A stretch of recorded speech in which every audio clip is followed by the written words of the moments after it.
do Senhor Jesus. Lucas, capítulo de número 2, versículo de número 6. Os irmãos que acharam confirmam dizendo amém. Diz assim a palavra de Deus: estando eles ali, aconteceu completarem-se-lhes os dias, e ela deu à luz ao seu filho primogênito, enfaixou e o deitou numa manjedoura, porque não havia lugar para eles na hospedaria. Verso 10. O anjo, porém, lhe disse: não temais, eis aqui vos trago boa nova de grande alegria, que o será para todo o povo. É que hoje vos nasceu na cidade de Davi o Salvador, que é Cristo, o Senhor. Repita comigo, por favor. O Salvador, que é Cristo, o Senhor. Amém. Tome seu assento, por gentileza.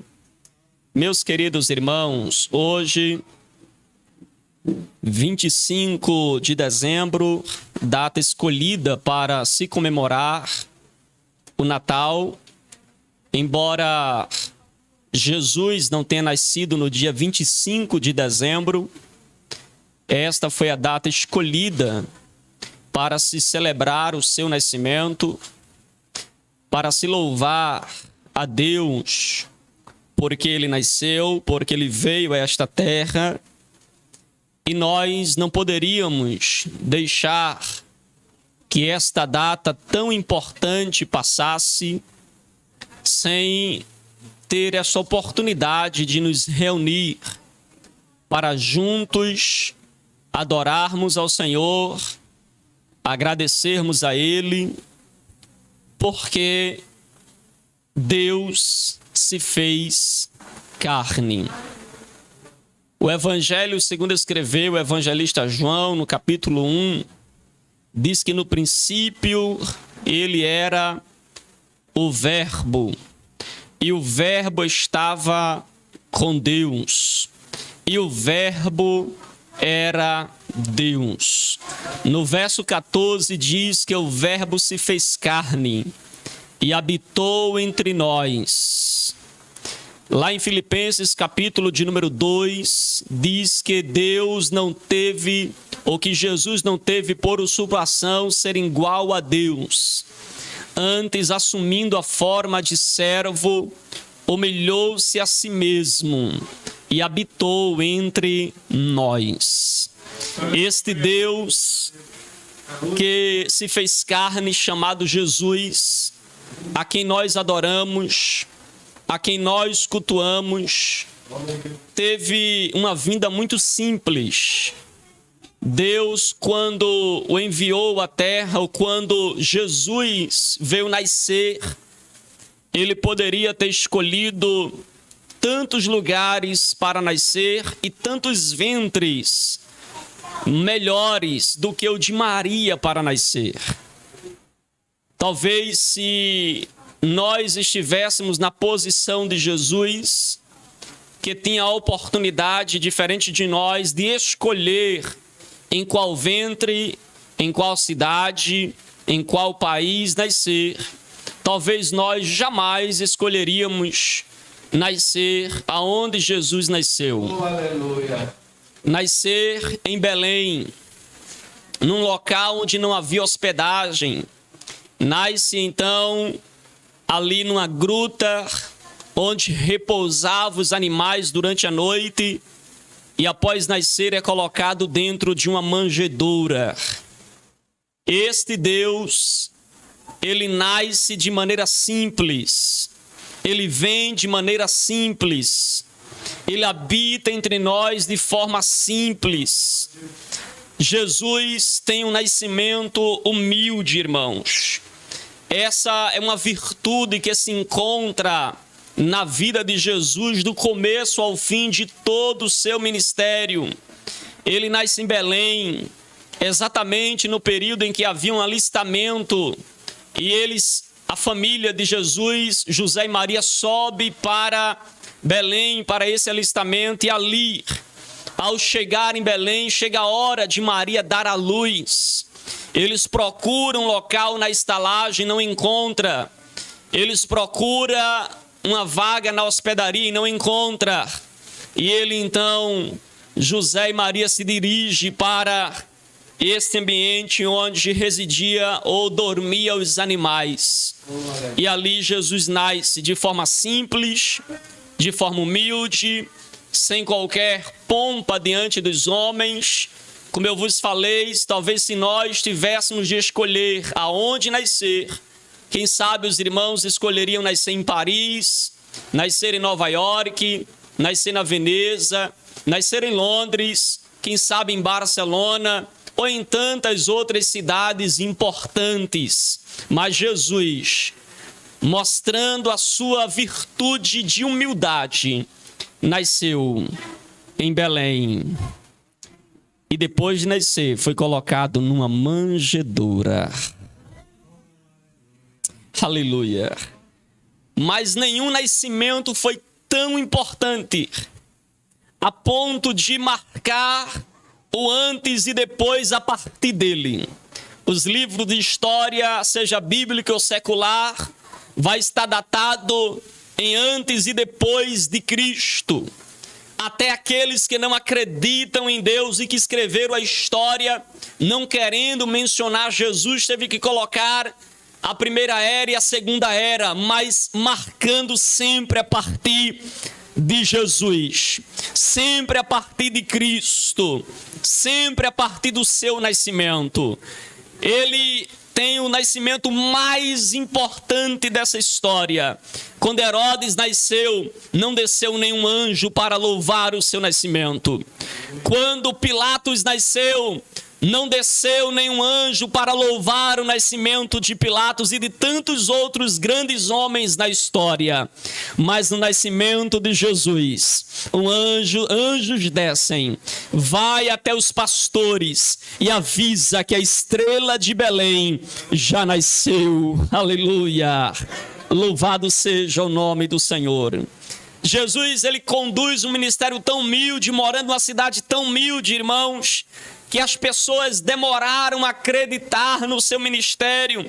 Alguns até diziam virar porventura alguma coisa boa lá da cidade de Nazaré. Desprezavam-se as pessoas por causa do tamanho da cidade. Mas Jesus, ele vem de forma humilde, de forma simples. Quem sabe para mostrar para nós, seres humanos, que nós também devemos valorizar essa virtude chamada humildade. Uma virtude praticamente extinta na atualidade, mas que deve ser valorizada, e a Bíblia Sagrada valoriza por demais esta virtude chamada humildade. O próprio Jesus vai se denominar de manso e humilde de coração. Louvado seja o nome do Senhor. Meus irmãos, o texto sagrado diz que não havia lugar para eles na estalagem, o que faz ele então se dirigir para uma gruta onde habitavam os animais, onde Maria vai dar à luz. É triste, irmãos, que ainda no século 21 não há ainda muitos corações, não há espaço para Jesus nascer. Em muitos corações ainda não há espaço para que Jesus ele possa nascer. É triste que ainda hoje as pessoas não têm lugar para Jesus. Elas excluem Jesus dos seus lares, elas excluem Jesus dos seus corações. Pastor, quando é que alguém exclui Jesus do seu coração? É quando o seu coração está ocupado com muitos interesses. É quando o seu coração está ocupado com a riqueza. É quando o seu coração está ocupado com a fama. É quando o seu coração está dividido com o mundo. É quando o seu coração está ocupado com o pecado. Não há espaço para Jesus nascer neste coração. Mas aprove a Deus que você está aqui hoje, porque Jesus nasceu no seu coração e ele vive dentro de nós por intermédio do Espírito Santo de Deus. O nascimento de Jesus, irmãos, também revela o desejo de Deus de reatar a aliança do homem com ele. O nascimento de Jesus revela o desejo de Deus de que haja um relacionamento entre nós e o Criador. O que é um relacionamento? O relacionamento trata-se da capacidade de você conviver bem com alguém. Deus enviou Jesus porque Ele quer e deseja que nós, seres humanos, possamos viver e conviver bem com o Criador. Não se trata, irmãos, de conhecer Jesus simplesmente por meio de livros. Não se trata de conhecer Jesus somente por meio de vídeos e imagens. Há pessoas que dizem: pastor, eu já conheço Jesus, já assisti aquele filme. Eu conheço Jesus, aquela imagem que está lá no crucifixo. Há pessoas que dizem: eu conheço Jesus, eu li sobre ele na Bíblia ou em algum livro. Mas não se trata o conhecimento, o relacionamento com Jesus, não se trata apenas de um conhecimento teórico, visual ou estático, mas se trata de um relacionamento íntimo e pessoal com Jesus, pessoal com o Deus Criador que habitou entre nós. Todo relacionamento, irmãos, envolve alguns elementos. O primeiro elemento de um relacionamento é a convivência. O segundo elemento de um relacionamento é a comunicação. E o terceiro elemento de um relacionamento é uma atitude recíproca de um para com o outro. Sem esses três elementos não existe relacionamento. Quando nós dizemos que temos relacionamento com Jesus, ou quando vos falo que Deus enviou Jesus para que nós tenhamos um relacionamento com Ele, eu estou dizendo que Deus enviou Jesus para que você possa ter uma convivência com Ele, para que você possa ter comunicação com Ele, para que você possa ter um relacionamento de via dupla, onde você fala com Ele, Ele fala com você, onde você adora Ele e Ele abençoa você, onde você vive na presença dEle e Ele é o Deus que está vivo e trabalha ao meu e ao teu respeito. Aleluia! Por isso não abra mão do seu relacionamento com Deus, não abra mão do seu relacionamento com o Criador, não abra mão do seu relacionamento com Jesus. Todos os dias conviva com Ele, se comunique com Ele e tenha relacionamento recíproco com Jesus de Nazaré. Amar Jesus, irmãos, é o mesmo que guardar os seus mandamentos. Lá em João capítulo 14, verso 15 diz que se me amardes, guardareis os meus mandamentos. É incoerente você dizer que ama Jesus, mas não consegue observar os mandamentos do Senhor. Não consegue guardar os mandamentos do Senhor. A maior prova do nosso amor por Jesus é quando nós começamos a ter um forte desejo de guardar os mandamentos dele, não por obrigação, mas porque nós o amamos, não por negociação, mas porque o amamos, não porque nós esperamos uma recompensa, mas porque nós o amamos. Por isso nós guardamos o seu mandamento. O texto sagrado, irmãos, nos diz em Mateus capítulo 1, verso de número 23, que ele receberia o nome de Emanuel, que traduzido quer dizer Deus conosco, o que mostra nitidamente o desejo de Jesus de estar conosco todos os dias, de manter um relacionamento conosco, de manter intimidade com os seus filhos, de manter intimidade com os seus servos. Nós não estamos, irmãos, em um relacionamento onde somente nós falamos, onde somente Deus fala, mas nós estamos num relacionamento onde há comunicação, relação, onde há intimidade. Jesus é real, irmãos. Ele é real e Ele está vivo pelos séculos dos séculos. Aleluia. Em Lucas capítulo 2, verso de número 10 e o verso de número 11, o texto que nós lemos, mostra que Jesus, Ele é Senhor e Ele é Salvador. Aqui nos mostra o nascimento do Salvador. Quando nós olhamos para essa palavra Salvador nos escritos de Lucas, ela vai aparecer cerca de 40 vezes, mencionando a palavra salvação. E a maioria delas é uma referência ao próprio Jesus. Jesus, irmãos, é chamado aqui nesse texto de o Cristo, o Senhor, o Salvador. É importante nós analisarmos esse detalhe nesse texto, porque o texto não diz, irmã Ana, que Jesus seria um Salvador. O texto não diz que ele nasceria e seria um Salvador, um libertador, mas o texto menciona que nasceu o Salvador, o que mostra que ele já nasce como Salvador, o que mostra que ele é o Salvador que nasce para nos dar vida, para nos trazer esperança. Pastor, Jesus nos salva de quê? É importante esta pergunta. Uma vez um moço estava evangelizando numa universidade, abordou um universitário e disse: ei, você já é salvo? E aquele universitário, gozando da cara daquele evangelista, olhou para ele e fez: salvos de quê? Aquele evangelista não soube responder, ficou nervoso e não soube dar a resposta.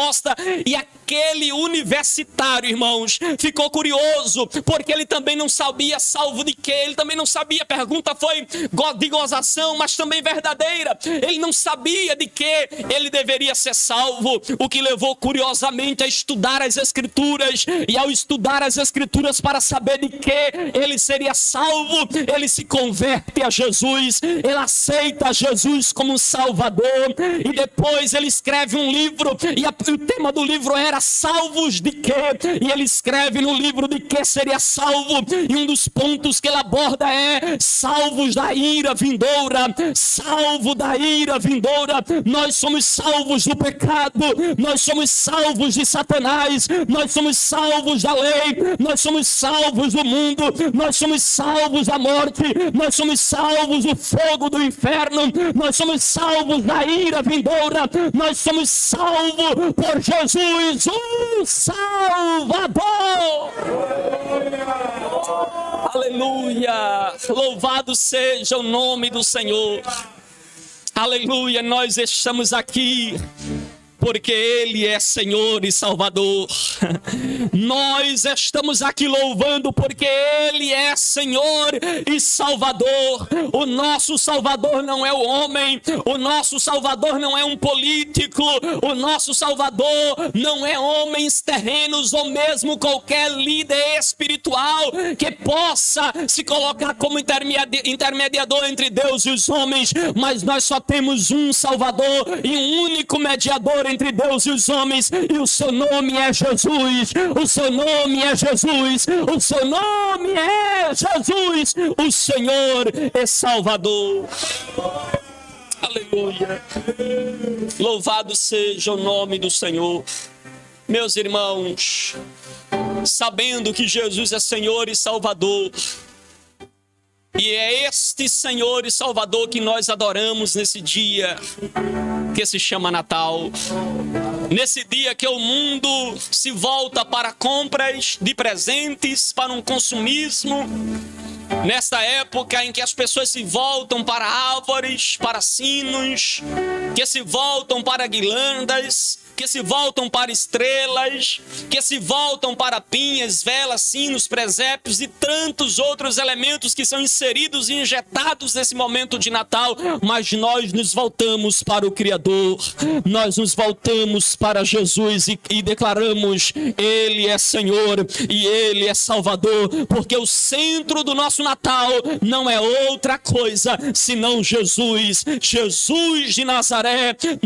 O nosso Natal não tem como centro o Papai Noel, o nosso Natal não tem como centro nenhuma ceia ou nenhum presente ou nenhum elemento que a cultura coloca para celebrar o Natal, de tal forma que as pessoas olham tanto para os elementos e terminam aplaudindo os elementos e esquecendo de, no dia de Natal que se comemora o nascimento, esquecem de dar parabéns para aquele que de fato é o Senhor e Salvador. Termina batendo parabéns para tantas coisas, mas nesta noite nós viemos celebrar o nascimento, a vida, a morte e a ressurreição daquele que vive pelos séculos dos séculos. Ele é o primeiro e último, Ele é o príncipe da paz, Ele é o Deus conosco, Ele é o Verbo que se fez carne e Ele está presente aqui nesta noite.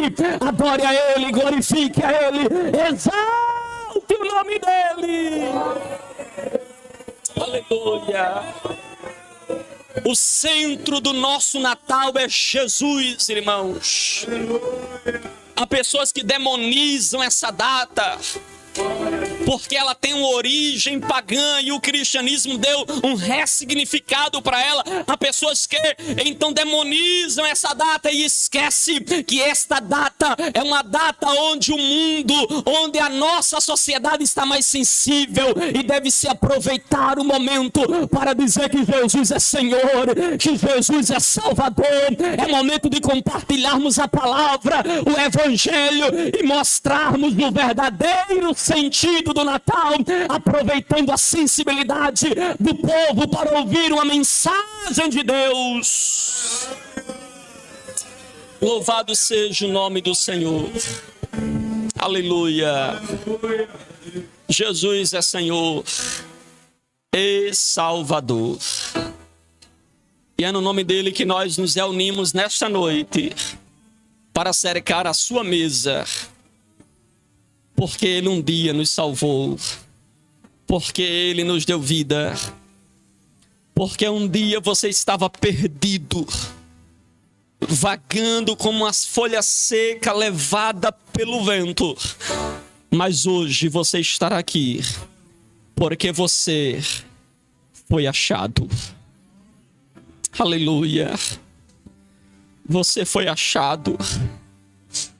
Deus, Ele olhou para você e disse: é meu, eu vim para te salvar, eu vim para te dar vida, eu vim para te transformar, eu vim para que você me exalte, para que você me glorifique, eu vim para que você pudesse ter vida e vida com abundância, porque Deus amou o mundo de tal maneira que deu o seu Filho unigênito para que todo aquele que nele crê não pereça, mas tenha vida eterna.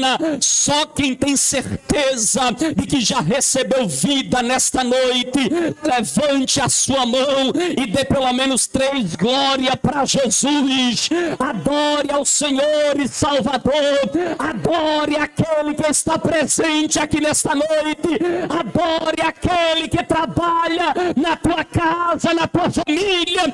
E eu quero profetizar na autoridade do nome de Jesus que Ele vai continuar salvando, libertando na tua casa, na tua parentela. Deus é Deus de promessa e Deus é Deus que cumpre promessas. Oh, aleluia, aleluia, aleluia. Fique de pé louvando ao Senhor Jesus.